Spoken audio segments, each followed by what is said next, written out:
y vamos a ver este mensaje acerca de el Evangelio verdadero para que podamos ubicarnos y poder entender también la forma en la que el Evangelio que se está predicando actualmente no es el Evangelio.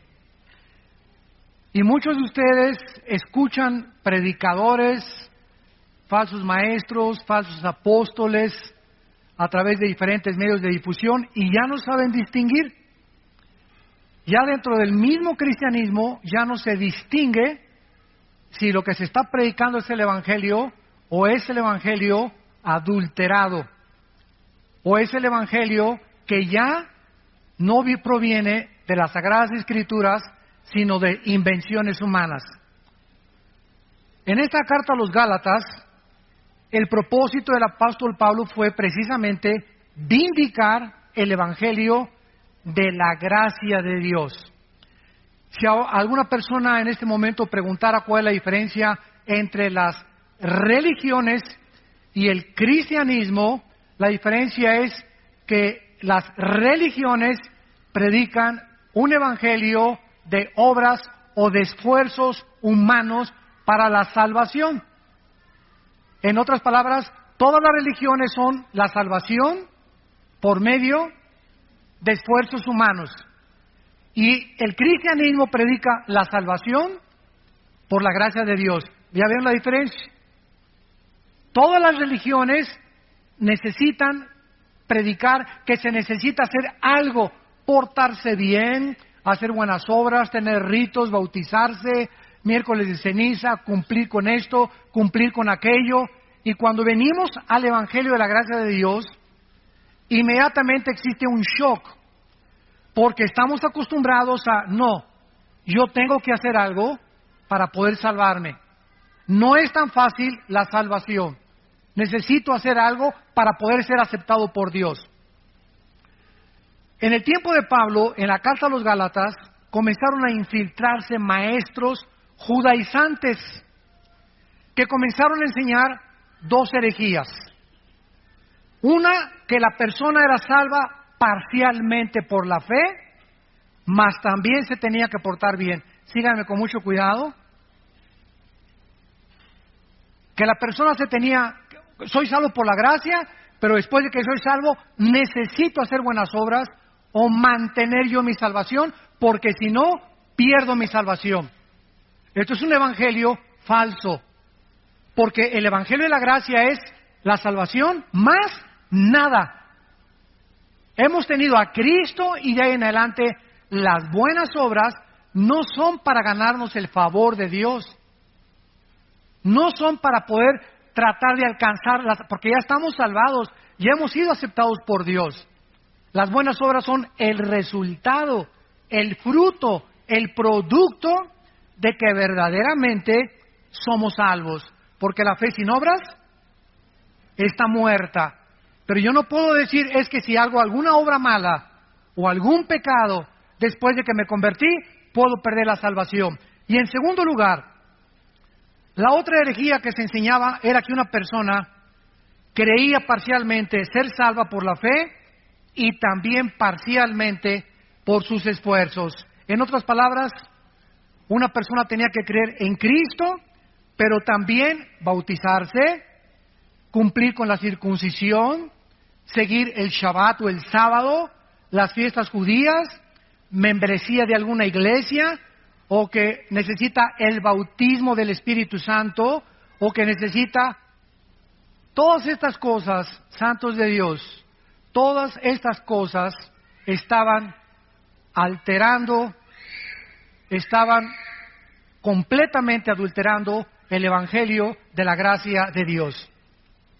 Qué triste es, ¿verdad?, que cuando tú recibes a Cristo, una persona te diga, pues es que te falta esto, o te falta aquello, o te falta este don para tener al Espíritu Santo.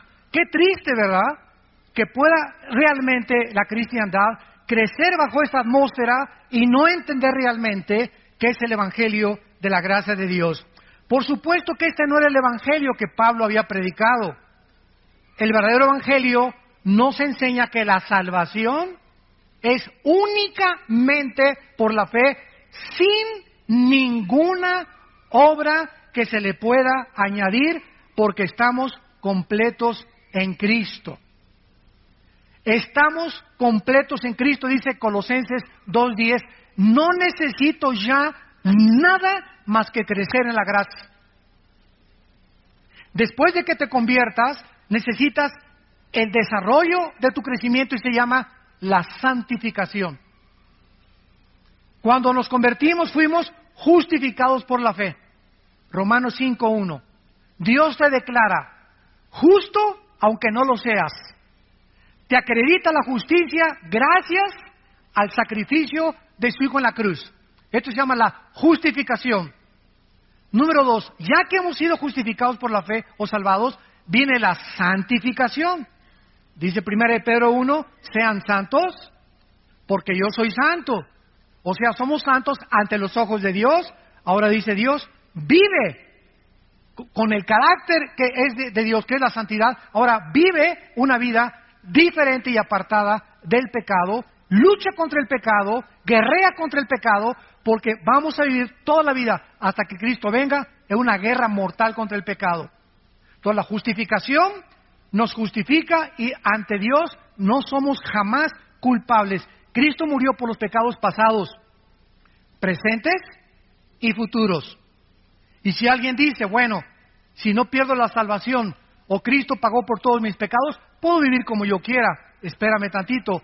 Si una persona expresa eso, no es salva. Porque una persona que recibe a Cristo ha conocido la gracia, la misericordia de Dios que nos constriñe y nos mueve a comenzar a seguir a Cristo y a tratar de vivir una vida diferente con el poder del Espíritu Santo. Y después de la santificación sigue la glorificación. Cuando Él venga, Efesios 1, 13 y 14, nuestro cuerpo será resucitado. 1 Juan, seremos como Él es cuando Él venga. Ya no habrá enfermedades, ya no habrá nada. Porque entonces seremos como Cristo es, con un cuerpo glorificado como Cristo es. No dioses, pero tendremos el cuerpo que Cristo tuvo cuando Él resucitó. Dice Efesios 1:3 que toda bendición espiritual nos ha sido dada, está en pasado. Hemos sido bendecidos con toda bendición espiritual en los lugares celestiales en Cristo. En otras palabras, cuando alguien te dice, Dios te bendice, es porque ya te bendijo. Porque ya las tenemos. No, Dios me va a bendecir la semana pasada con una casa. Dios me va a bendecir. Todas estas bendiciones ya las tenemos en el cielo, hay que bajarlas. Dios nos dice a los papás, yo te bendigo y tu generación será bendita. Yo sé que mis hijos serán benditos. Y puedes tener un hijo que no camina con el Señor, o una hija que no camina con el Señor ahorita. Pero la Biblia dice que Dios ya bendijo a tus hijos, porque tu generación será bendita. ¿Qué tienes que hacer? Seguir orando por ellos hasta que veas la promesa cumplida. 2, darles ejemplo. Porque si no hay un ejemplo, la promesa no viene. Entonces tenemos que entender eso, que necesitamos caminar con Dios para poder, es como un cheque que nos deja Dios al portador. Lo único que tengo que es llenarlo, ir al banco y cobrarlo. Todo el dinero de mi papá me lo dejó en el banco. Solamente tengo que ir al banco y decirle, este dinero es mío, dénmelo.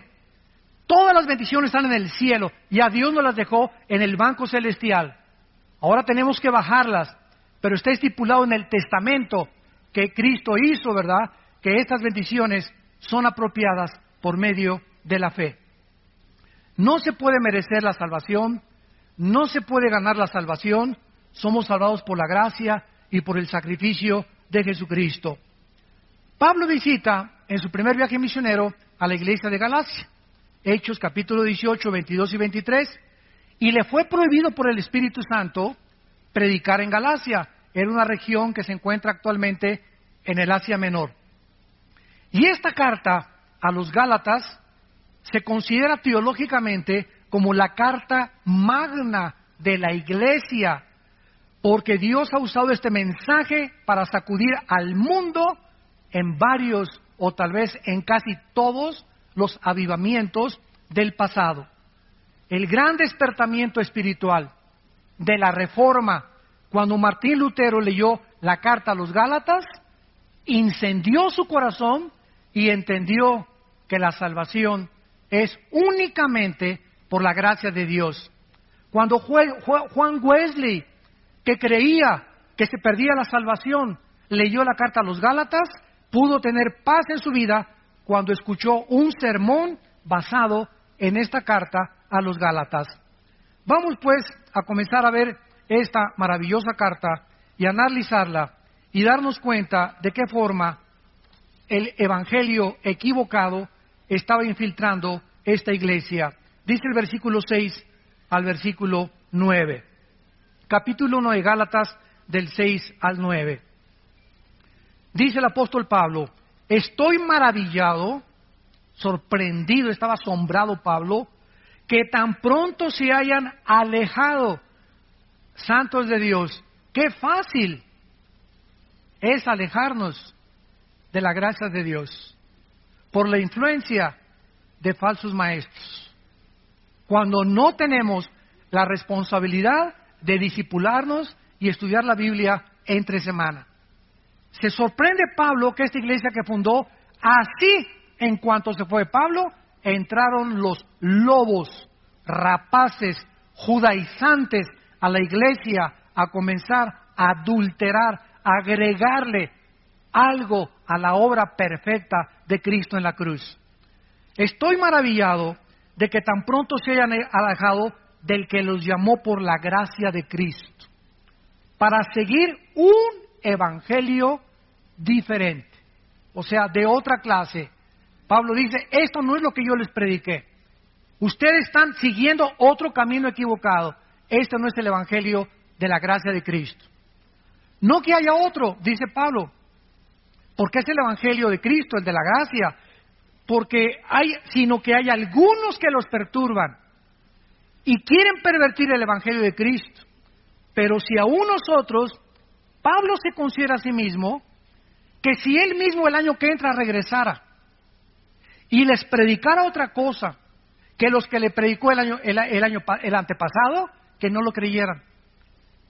Ni yo mismo puedo cambiar el evangelio de Cristo. El evangelio que les prediqué es el único que puede permanecer. Y si yo regreso a predicarles otro evangelio diferente del que les prediqué, yo mismo vengo a ser condenado por Dios.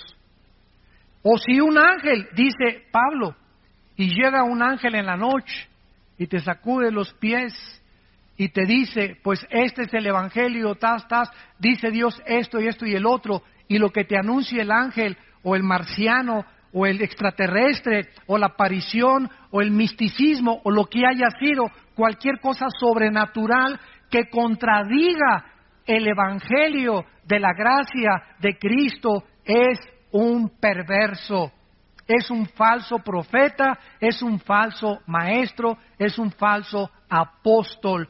Así nacen las sectas. Los mormones, por ejemplo. ¿Qué es el mormonismo? Un hombre llamado en el siglo XIX, a fines del siglo XIX, José Smith. Se le apareció un ángel y dijo que se llamaba Moroni. El ángel le dijo, vete a un monte y vas a encontrar unas tablas escritas en egipcio cuneiforme. Traduce esas tablas y de ahí salió el libro famoso del Mormón. Pero el ángel también le dijo, ¿sabes qué, Pepino? Tu esposa no es la única, puedes tener 7, 8, 9 más. Bueno, imagínense ustedes, ¿verdad? Si yo llego mañana a la casa de ustedes y le digo a mi esposa, ¿qué crees? Se me apareció un ángel. Ah, sí, mi amor, ¿y qué te dijo? Que tú no eres la única. Ya no vuelvo a dormir en mi casa. Me dice mi esposa, qué bonito, ahora agarras tus maletas y ahí nos vemos. Pero sin embargo, ahí nació la poligamia también, y dentro del mormonismo existe también que todos somos dioses, no creen que Jesucristo es Dios, porque nació bajo una falsa aparición a un hombre. Hay otra secta, los Testigos de Jehová, fundada por un señor Russell. Otra que se llama, ¿verdad?, Elena de White, que fundó la iglesia sabática. Todas estas sectas han nacido de personas que han sido, escúchenme con mucho cuidado, han dicho que han sido iluminadas, que han tenido visiones, que han tenido esto, que han tenido aquello, pero lo que han visto y lo que han recibido no va de acuerdo a las Escrituras. Y el única brújula, la única filtro, el único parámetro que podemos tener es la Biblia para juzgar quién está bien y quién está mal. Ahora, por ejemplo, hay una enfermedad dentro del cuerpo de Cristo que se llama la apostolitis. Hay apóstoles ya por todos lados. ¿Cómo comenzó el apostolitis en el año 2001? Virgen del Socorro. Durante 2000 años de la iglesia, ni los padres de la iglesia, los mismos apóstoles en las cartas apostólicas, Gálatas, Efesios, Filipenses, Corintios, Romanos, en todas las cartas, nunca fue la intención de ellos de nombrar más apóstoles. Nombraron pastores, nombraron ancianos, nombraron diáconos, nombraron obispos. Cuando murieron los apóstoles, siguieron los padres de la iglesia, Orígenes, Policarpo, ninguno de ellos se consideró y consideraban el apostolado, si alguno se considera, lo considera una blasfemia. Pasaron 2000 años, Martín Lutero, Juan Calvino, Billy Graham, los predicadores del siglo XX, Billy Sunday, Hudson Taylor en la China, David Carey en la India, todos los misioneros, todos los grandes hombres de Dios, nunca se han llamado apóstoles. Pero en el 2001, una persona en California, un pastor, dijo que se acercó una profetisa, Virgen de la Macarena, y le puso las manos y le dijo: tú eres el ungido para formar una coalición internacional de apóstoles. Se fundó un club de apóstoles con $250 de cuota al mes. Y del 2001 para acá, quién sabe, ya todos son apóstoles ahorita. Y todos son autonombrados. Y consideran los que son apóstoles que tienen más autoridad que los pastores. Hay iglesias donde dicen: si en esta iglesia no hay apóstol, no es una iglesia de Cristo. Ni en el libro del Mormón, por el amor, socorro, existe eso. Ni siquiera en las sectas, las únicas sectas que se han atribuido el apostolado ha sido Roma y una secta que se llama La Luz del Mundo en Guadalajara. Son los únicos que han clamado la sucesión apostólica de Pedro. En el cristianismo jamás se vio eso. Los únicos apóstoles fueron los de Jesucristo. Ahora, hay una cosa que se llama apóstol y otra cosa que se llama apostolado, que son dos palabras diferentes. Apóstol significa enviado a una comisión especial. Apostolado es o alguien que lleva una comisión de parte de una iglesia, pero no el título del apóstol. Entonces, un misionero del siglo XXI que va a la India o que va a China o que los misioneros que tenemos nosotros sosteniendo por todos lados, están llevando un apostolado, una misión, pero ellos en sí mismos no se autonombran apóstoles, porque ese título le corresponde solo a los que están en Apocalipsis del capítulo 20, 21 y 22, y les corresponde a los apóstoles de Jesucristo, y sus nombres están en la Nueva Jerusalén. El otro día me encontré un apóstol y estaba así mirándome con los brazos así, y le presento el hermano al apóstol fulano de tal, y así me veía. ¿Y usted qué? Le dije: yo soy un pobre siervo inútil, le dije. Es lo que soy, un siervo inútil. Usted no es apóstol. No, no soy apóstol. Soy un siervo de Dios, nada más. Inútiles. Y por su gracia somos salvos. Y le dije: ¿cómo se llama usted? Y me dice: Juan Camaney. Por decir algo. Por decir algo. Y le dije: oiga, espéreme tantito. Y me fui a Apocalipsis, a la Nueva Jerusalén. Le dije: oiga, ¿no está aquí su nombre? Aquí están los nombres de los apóstoles, en los cimientos de la iglesia, y aquí no está usted. Póngale también 1 Juan Camaney 2:1 a la Biblia. Pero vuelvo a repetir, ya no se distingue. Ya los cristianos aceptan todo como si fuera verdad. Y ya es algo que ya cunde como una infección por todo el cuerpo de Cristo, y nadie protesta, nadie levanta la voz, nadie dice: la Biblia dice. Ya no se citan las Escrituras. Entonces se acepta como un hecho y comienza el cuerpo de Cristo a ser infectado con títulos, y todo esto lo único que hacen es ensoberbecer a las personas. Yo he entrado a casa de muchos amigos míos del ministerio y en su escritorio ya ponen en su escritorio apóstol fulano de tal. Y le hacen a la gente que les llame apóstoles. Bueno, vamos a ver la palabra de Dios. Cristo en Mateo capítulo 13, vamos a Mateo 13, profetizó que la iglesia de Jesucristo, a la cual pertenecemos, los que han sido nacidos de nuevo, los que han sido sellados, convertidos y bautizados con el Espíritu Santo en el momento de la conversión, por el amor de Dios. El bautismo del Espíritu Santo aparece en 1 Corintios 12, 13, en Romanos capítulo 6. Jamás en ninguna de las cartas apostólicas se le manda a nadie bautizarse con el Espíritu Santo. Eso no está ni en la Biblia de los mormones. El bautismo del Espíritu Santo es la operación a través de la cual el Espíritu Santo nos coloca, nos funde en el momento de Cristo, y cuando yo me convierto recibo todo el paquete: bautizado, sellado, nacido de nuevo, estoy completo en Cristo con todas las bendiciones espirituales. Ahora solamente me requiere crecer. No necesito nada más que crecer en Cristo. Nada más que crecer en Cristo. Ya la iglesia está dividida. Los que tienen el bautismo del Espíritu Santo, los que no lo tienen. Los que no lo tienen están a la mitad. Los que lo tienen están completos. Y como no lo tienen y como no muchos saben y eso, ¿qué es eso con qué se come? Pasen aquí a recibir el bautismo del Espíritu Santo. Ahora se invita a la gente a que pasen a recibir el bautismo del Espíritu Santo. Y la gente no sabe ni lo que está haciendo, ni qué es el bautismo del Espíritu Santo. Se nos manda en Efesios ser llenos del Espíritu Santo, que es muy diferente. Pero imagínense cristianos incompletos.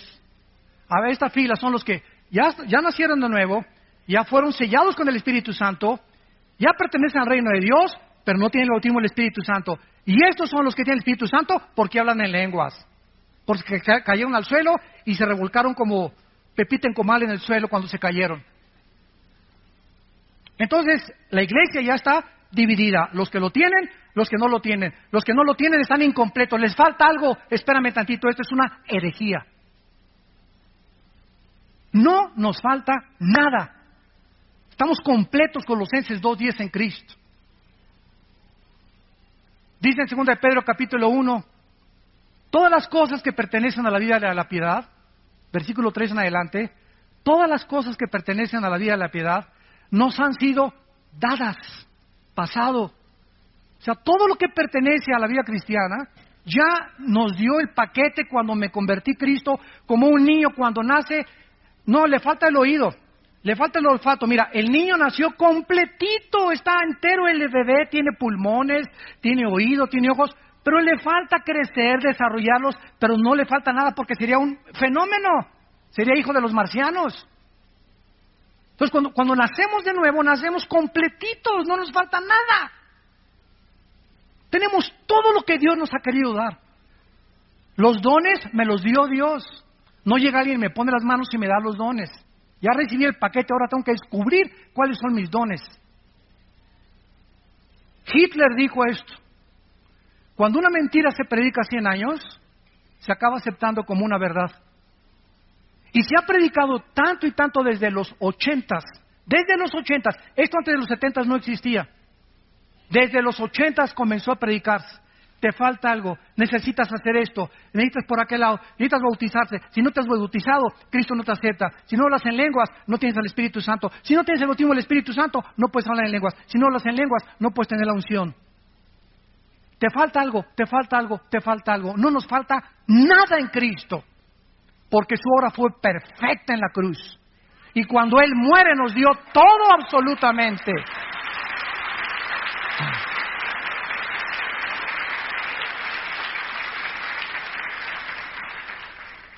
Cristo nos advierte en Mateo 13, versículo 24, le refirió otra parábola diciendo: el reino de los cielos es semejante a un hombre que salió y sembró buena semilla en su campo. Pero mientras dormían los hombres, vino su enemigo y sembró cizaña entre el trigo y se fue. Cuando salió la hierba y dio fruto, entonces apareció también la cizaña. Vinieron entonces los siervos del padre de familia y le dijeron: Señor, ¿no sembraste buena semilla en tu campo? ¿De dónde pues tienes cizaña? Él les dijo: un enemigo ha hecho esto. Escuchen, un enemigo ha hecho esto. Y los siervos le dijeron: ¿quieres pues que vayamos y la arranquemos? Él les dijo: no sea que arrancar la cizaña, arranquen también con ella el trigo. Dejen crecer juntamente lo uno y lo otro, ¿hasta cuándo? Hasta la siega, hasta que Él regrese. Y al tiempo de la siega, yo diré a los segadores, o sea, en este caso serán los ángeles: recojan primero la cizaña, átenla en manojos para quemarla, pero recojan el trigo en mi granero. Y en el versículo 36 del mismo capítulo dice: despedida a la gente, entró Jesús en la casa y acercándose a él sus discípulos le dijeron: explícanos la parábola de la cizaña y del campo. O sea, ¿qué nos quieres decir con que el enemigo llegó y sembró la cizaña? ¿Qué es todo esto? Respondiendo él les dijo: el que siembra la buena cizaña es el Hijo del Hombre. El campo es el mundo. La buena cizaña son los hijos del reino. La cizaña, ¿quiénes son? Los hijos del malo. El enemigo que la sembró es el diablo. La siega es el fin del siglo y los segadores son los ángeles. Cristo nos advierte que cuando su iglesia fuera inaugurada, desde hace 2000 años hasta que Él regrese, todas las iglesias, todas esta vida nueva para el mundo, nazarenos, presbiterianos, bautistas, amistad cristiana, llámale como tú lo quieras, cualquier iglesia evangélica, cristiana, bíblica, tiene dos tipos de membresía, o de colaboradores o de asistentes. Unos son nacidos de nuevo y en todas las iglesias hay hijos de Satanás. Todas las iglesias, sin ninguna excepción, tenemos sembrada semilla del maligno. O sea, no el que está a tu derecha ni a tu izquierda y lo ves, aleluya, gloria a Dios, etcétera, etcétera. Realmente a lo mejor no es lo que él es. Y por eso tantos cristianos decepcionados. Ay, ¿se acuerda usted del hermano Pancho Camaney? Sí, me acuerdo. Pues iba a la iglesia y todo, y anda ahí de borracho. Pues no, que el cristianismo, ¿sabes una cosa? No, salieron de nosotros, pero no eran de nosotros, porque si hubieran sido de nosotros, hubieran permanecido con nosotros. Salieron para que se manifestara que no todos son de nosotros. 1 Juan capítulo 2. Segunda de Pedro capítulo 2, les ha pasado lo que al perro y lo que al puerco. El perro, cuando vomita, se come el vómito, y el puerco saca sapigui.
Y lo metes con champú y lo lavas y comienza y le echas Chanel y ¿qué hace el puerco? Chun, chun, chun, chun, se regresa al lodo. ¿Por qué el perro se come su vómito? ¿Por qué?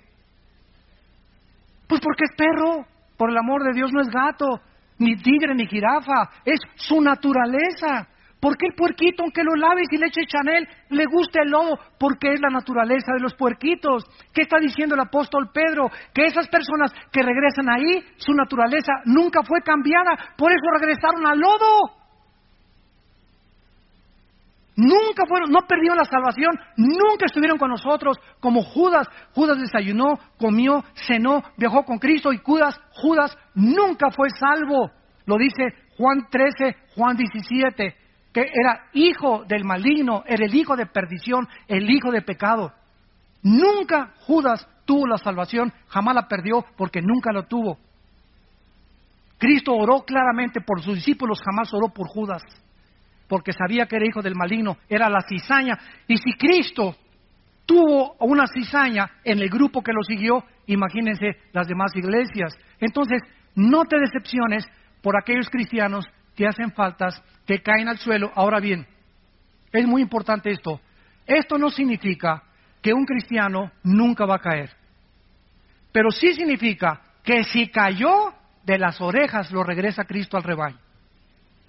Porque Dios dice, Hebreos 12, al que ama, pao, pao, pao. Dios al que ama le da cuero, al que ama disciplina. Y si tú eres un cristiano que conoces a alguien que ya tiene 2 o 3 años, allá otra vez en el mundo, nunca fue cristiano, aunque salió de nosotros, nunca fue sellado con el Espíritu, nunca nació de nuevo, oyó el Evangelio, oyó a Cristo, pero jamás se salvó. Y por eso jamás regresó tampoco. Pero vamos a oír de muchos cristianos que cayeron y ya regresaron al rebaño. Y el hermano cayó en la borrachera 6 meses y le fue como en feria, porque era hijo de Dios. Pero si no te disciplina Dios, no eres hijo de Dios. Entonces hay 2 tipos de apóstatas. El apóstata, la palabra apóstata significa salirse del camino. Hay cristianos que se brincan el rebaño, como el cuento del pastor. Había una oveja que se brincaba el rebaño una vez y allí iba el pastor por ella. 2 veces y fue por ella, porque el pastor busca sus ovejas. Y la tercera vez el pastor dijo, le voy a romper una pierna para que ya no se vuelva a brincar. Prefiero que ande coja dentro del rebaño a con las 4 patas y se la come el lobo.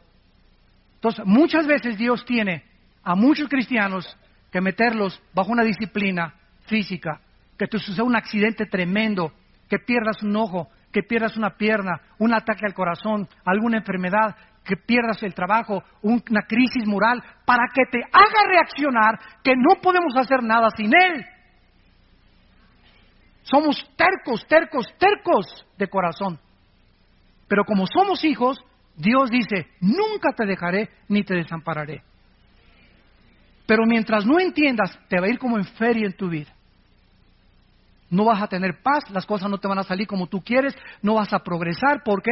Porque crees que te puedes burlar de mí. Y como eres mi hijo, como eres mi hija, no te puedo dejar sin disciplina. La palabra disciplina, pedagogos, que significa pedagogía, viene la palabra pedagogía, significa educar el carácter. Y dice en Hebreos 12, ¿qué pues? Te haré entender y te enseñaré el camino que debes andar. ¿Iré contigo con vara o con la palabra? O sea, Dios aplica la disciplina hablándonos primero. Cada domingo nos habla Dios, nos expone nuestros pecados, nos muestra nuestra necesidad de Él. Pero si salimos a la calle y seguimos viviendo y somos sus hijos como nos da la gana, nos va a ir como en feria en la vida. Cristo dijo, prefiero que entres manco, tuerto, cojo al cielo, que entres entero y te quemes en el infierno. Ahora vayamos a Hechos capítulo 20 y veamos al apóstol Pablo. Cuando Pablo se fue de la iglesia de Éfeso, les hizo la misma advertencia de Cristo con más claridad, porque ya la iglesia estaba formada. Hechos capítulo 20, versículo 29. Porque yo sé, o sea, Pablo estaba absolutamente seguro, sin ninguna duda alguna, yo sé que después de mi partida, esta es la importancia del pastoreo, yo sé que después de mi partida entrarán en medio de ustedes conejitos. Eso dice. Conejitos chingüengüenchones. Los lobos es el animal que el Espíritu Santo escogió, porque es el animal depredador que está esperando que su plato favorito son las ovejas. Entonces el Espíritu Santo usa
el animal más sanguinario que hay contra las ovejas, y porque somos las ovejas nosotros, para que podamos entender que cuando salimos de la iglesia hay cantidad de lobos dentro y afuera que están esperando decirte cuando salgas: lo que dijo el predicador no es cierto, son mentiras, no te lo creas, está exagerando. Ay, ¿a poco no vas a tener relaciones sexuales con tu novio? Están exagerando en la iglesia. No seas tonta, te van a decir: la virgen dejada a los 30 años de edad.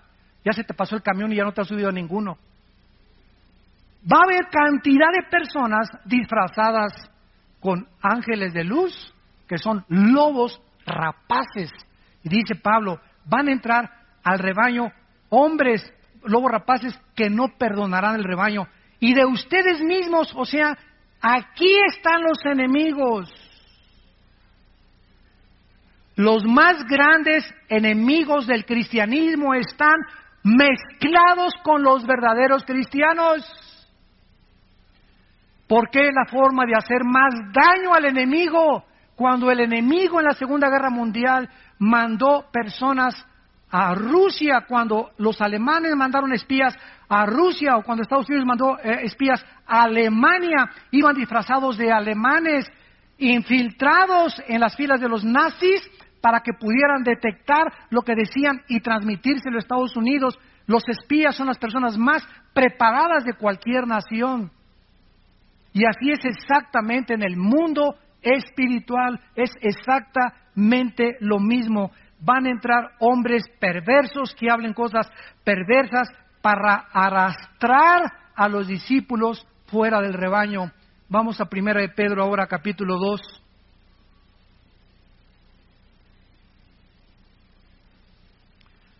Perdón, 2 de Pedro 2. 2 de Pedro capítulo 2. Ya vimos a Cristo. Ya vimos a Pablo. Todos los apóstoles haciendo la misma advertencia. Cuídense del falso evangelio. 2 de Pedro 2.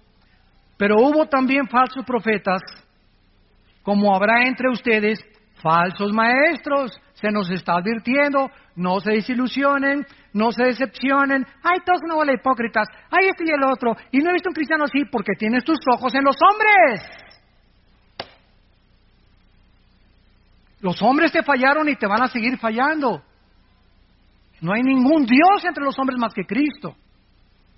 Puesto los ojos, dice Hebreos 12, en Cristo. Si los quitas de Cristo y los pones en los hombres, te vas a desilusionar y te vas a decepcionar.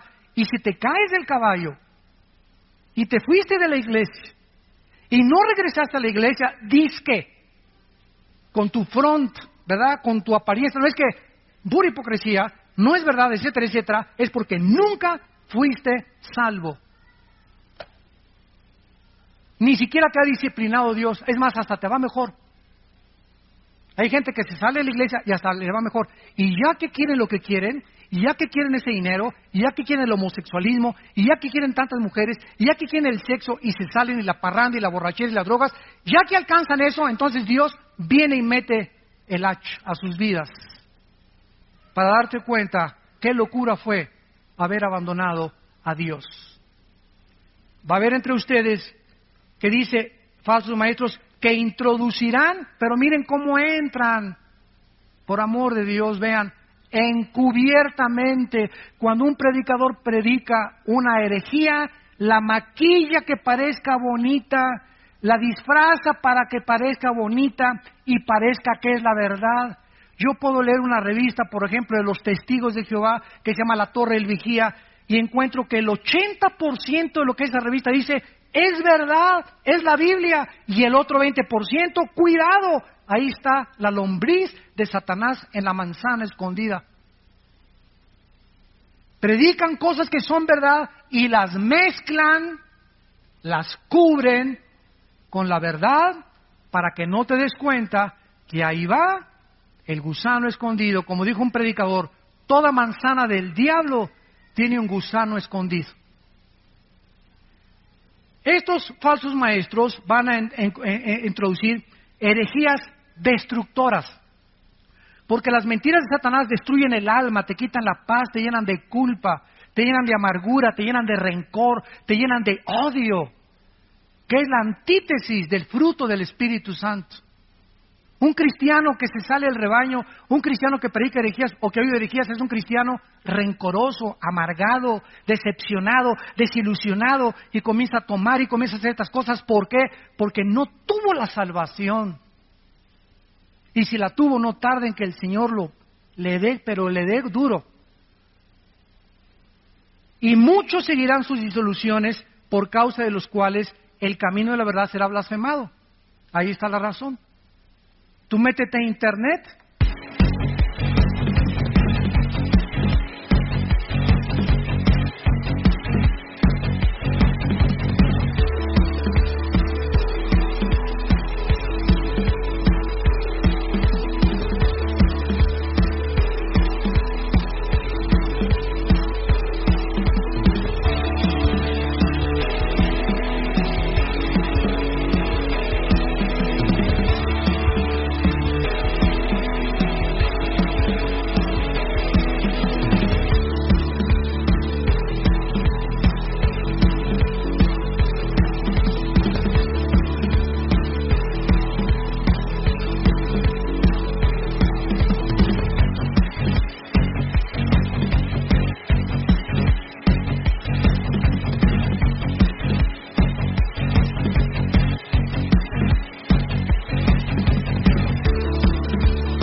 Y vas a encontrar, ¿verdad?, 1000 ataques contra la mayor parte de los predicadores. Unos son verdad, otros son mentira.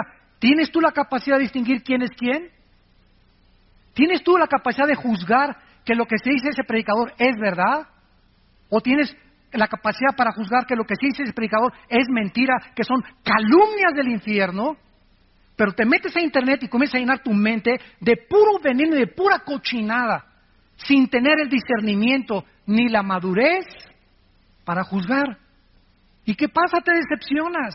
No, pues así está la iglesia, mira nomás y mira y este, y te das cuenta, ¿verdad? ¿Por qué? Métete a la Biblia, por favor. No te metas al internet ni al YouTube, porque vas a encontrar puras calumnias.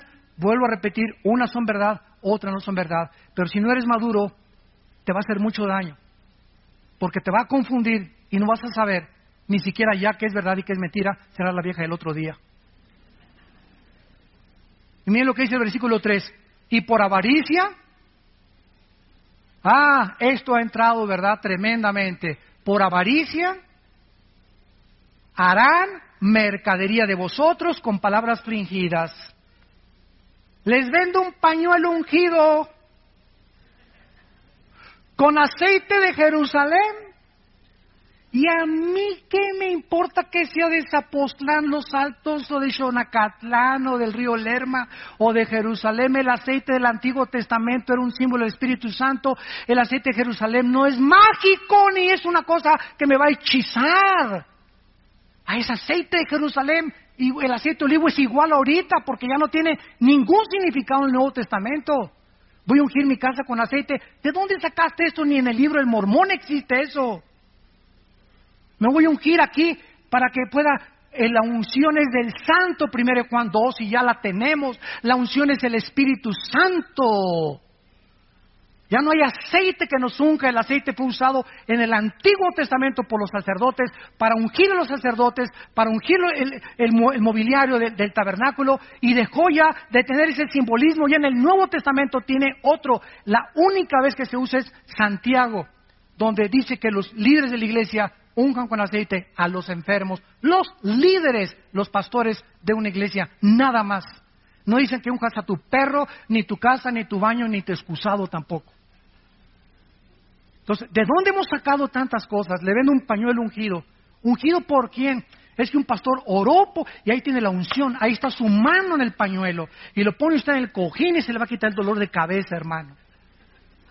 ¿Saben ustedes, santos de Dios, cómo se llama esto? Esto se llama hechicería. Quiero decirles algo. La iglesia que estamos estudiando, la iglesia de Galacia, era una iglesia, lo vamos a ver, hechizada. Habían entrado poderes de demonios a esa iglesia, y a los que son la cizaña comenzaron a infectarlos para contagiar a las ovejas sanas. Los que tenían el ébola corrieron para infectar a los sanos. Los sidosos querían infectar a los que no tienen sida, porque el malo no se conforma con la maldad, quiere contagiar a los demás y quiere propagar su maldad a los demás. Esa es la naturaleza autodestructiva del ser humano. Ahora, dice la Biblia claramente, ¿verdad?, que entonces hay una mezcla en la iglesia de cizaña con trigo. Pablo, Pedro, todos, y Pablo estaba maravillado. Regresamos a Gálatas capítulo 1 y se sorprendió Pablo de que rápidamente se habían alejado del evangelio de Cristo. Se estaban volviendo a otro evangelio diferente.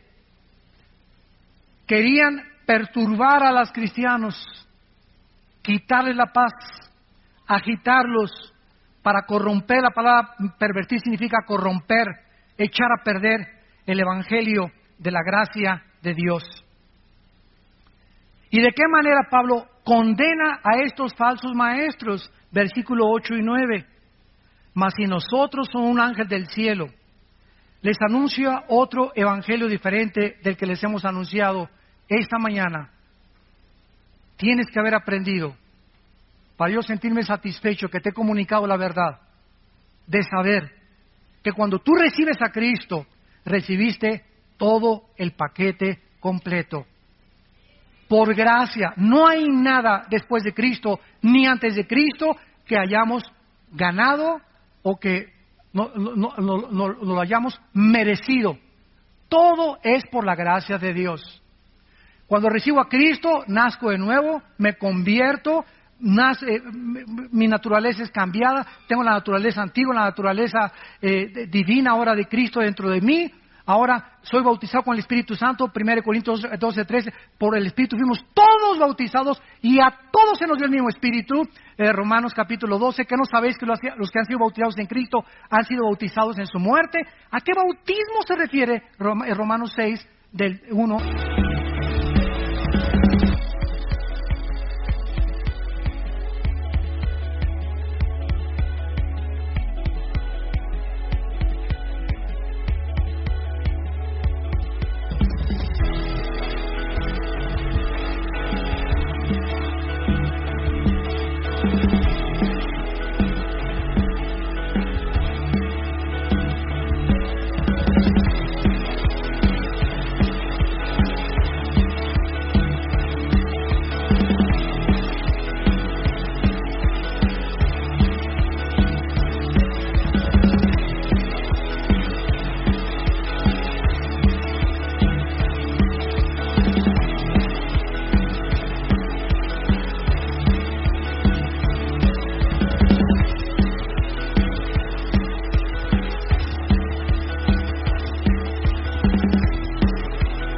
Al 4, ¿a qué bautismo? Le pregunto yo a los teólogos. No me salgan con qué es el bautismo en agua, porque si me dices que es el bautismo en agua, entonces el bautismo en agua salva, porque no fue lo que nos hizo renacer en Cristo, fue el bautismo del Espíritu Santo, y Efesios lo confirma, una fe, un bautismo.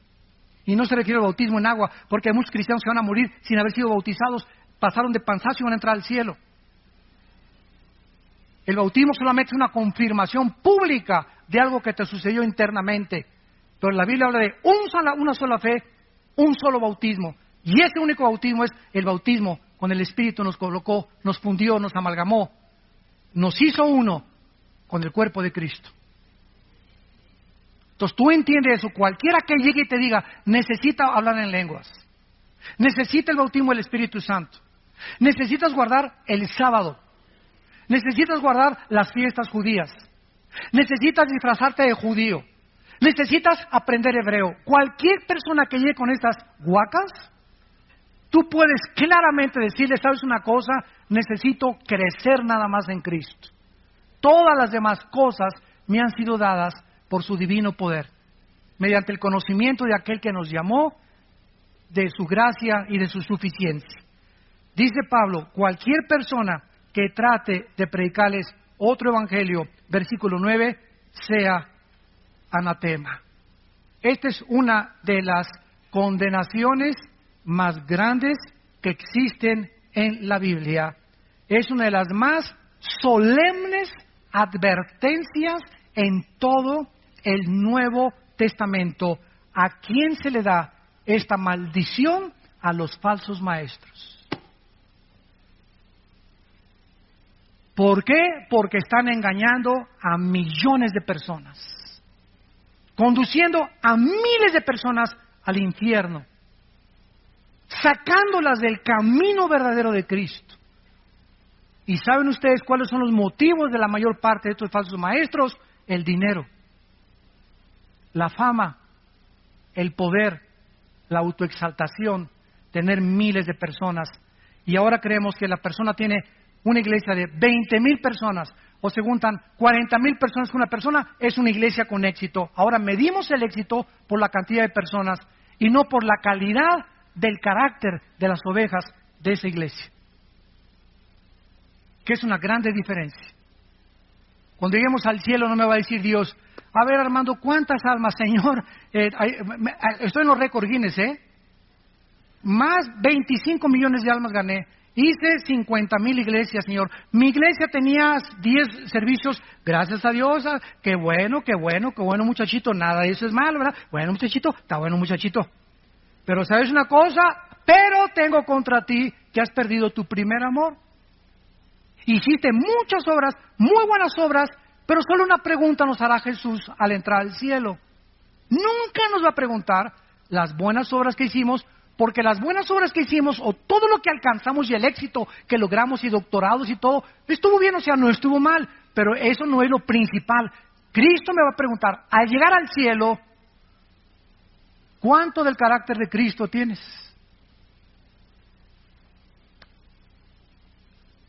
Dios nos va a preguntar, ¿cuánto del carácter de mi Hijo Jesús tienes?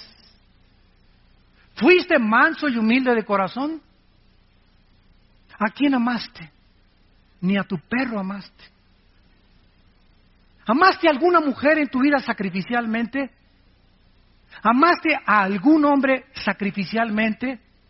¿Amaste a tus padres sacrificialmente? Hayan sido lo que hayan sido tus padres, el jefe del cartel de no sé dónde, tu mamá la prostituta de Sinaloa, lo como les llames, no importa lo que tus padres han sido, nunca juzgues a tus padres, hónralos, ámalos y ora por ellos y respétalos para que te vaya bien en la vida. Si tuviéramos lenguas, si tuviéramos dones, 1 Corintios 13, si tuviéramos todo el conocimiento, ¿se acuerdan? Si tuviéramos toda la teología y no tenemos amor, ¿qué cosa? ¿Qué es lo que va a valer cuando lleguemos al mundo? ¿Cuánto del amor de Cristo manifestamos a la humanidad? ¿A cuántos bendeciste? ¿A cuántos abrazaste? ¿A cuántos niños en el orfanatorio fuiste a ver? ¿A cuántas en el asilo para ancianos? ¿A cuántos presos en la cárcel fuiste con ellos? ¿A cuántos de tus hijos les diste buen ejemplo? Aunque tu esposa no te ha llamado, tú la amaste. Aunque tu esposa no te ha llamado, tú lo amaste.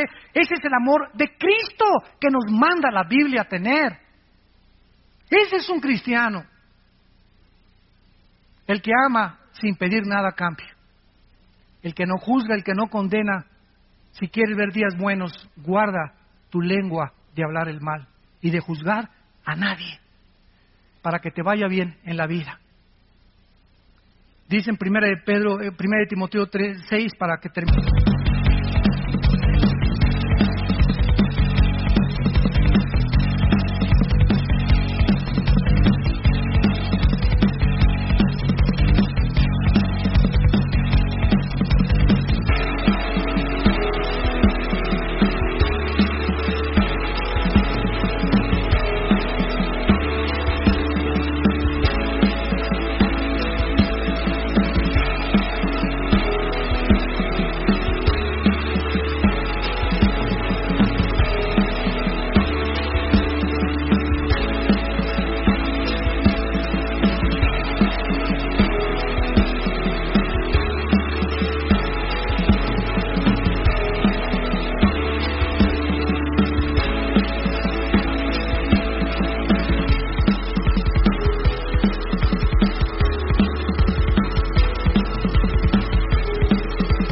Tenemos 1 Timoteo 6, el apóstol Pablo, antes de morir, se despide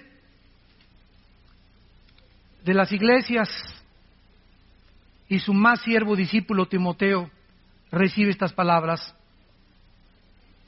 1 Timoteo 6, del 3 al 5.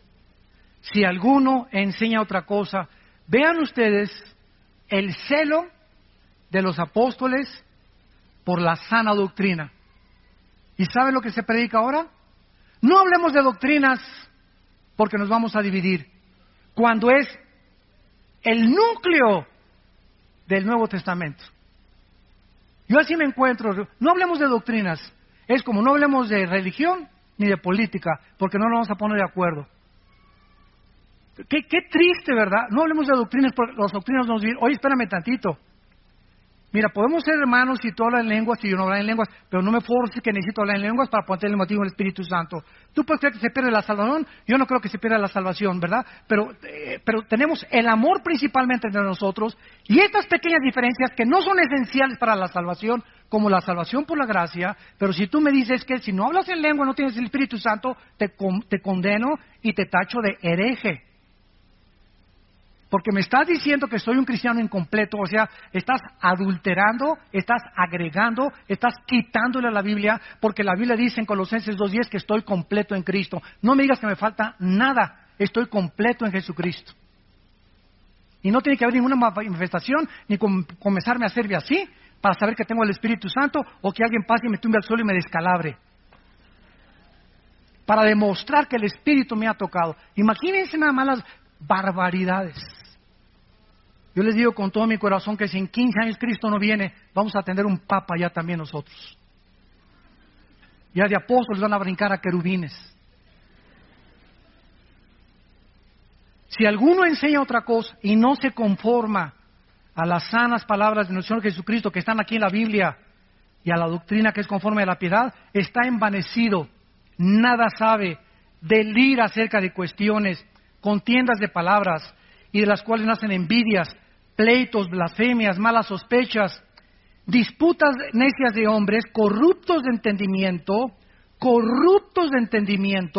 privados de la verdad, que toman la piedad como fuente de ganancia. Apártate de los tales. Padre, te damos gracias por tu palabra en esta tarde. Gracias, Señor, porque no podemos enseñar ninguna otra cosa más que lo que está escrito.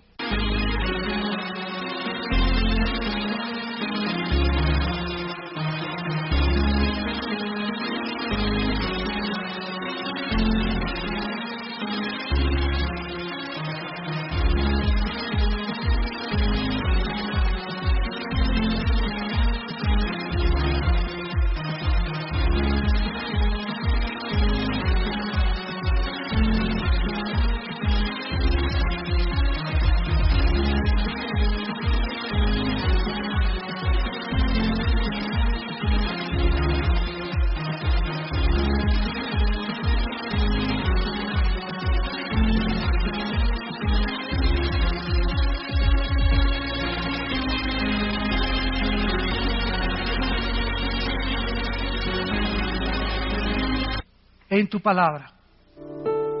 Te damos gracias porque en el momento en que pusimos nuestra fe en la obra perfecta, eterna, incomparable de Cristo en la cruz, tú nos has recibido mediante la fe para ser adoptados como tus hijos y como tus hijas, y como tales todo lo que está en tu palacio nos pertenece, pero no nos los puedes dar, porque a un niño no se le puede dar una motocicleta hasta que crezca, ni un carro. Entonces, mientras vamos creciendo espiritualmente, en obediencia a tu palabra, nos irás bendiciendo poco a poco, a poco a poco, porque la bendición viene acompañada de la obediencia a los mandamientos de Dios. Gracias porque estamos completos en Cristo y no nos falta nada más que crecer en la gracia y el conocimiento de Cristo. Gracias, Señor, porque hemos sido ya bendecidos con toda bendición espiritual.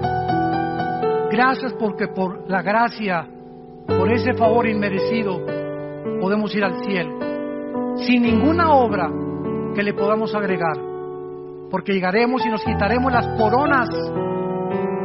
Ni siquiera nos sentiremos merecedores de las coronas que nos vas a dar, porque todo ha sido por tu gracia y tu misericordia.